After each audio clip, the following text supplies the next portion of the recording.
This is how to create the zoom blur transition in Premiere Pro. To begin, I've imported these two clips onto my timeline over here. The first thing we need to do is to add an adjustment layer. So come over to this new item icon over here and select it, and select adjustment layer and hit OK. And drag this adjustment layer onto your timeline over here. You can set the duration to match the duration of your both clips. Select the adjustment layer, come over to the Effects tab and search for the Transform effect, and apply the transform effect under Distort onto your adjustment layer over here. Next, come over to Effects Control and move your playhead in between your two clips here in the timeline.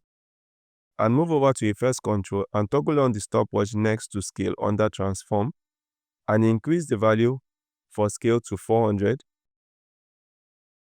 And deselect Use Composition Shutter and increase the shutter angle to 360. And hold down Shift and select the left arrow key once to move back 5 frames, and change the scale to 100, and hold down Shift and hit the right arrow key 2 times to move 10 frames forward, and change the scale value back to 100 and hit Enter to render. And that's it guys on how to create the zoom blur transition in Premiere Pro.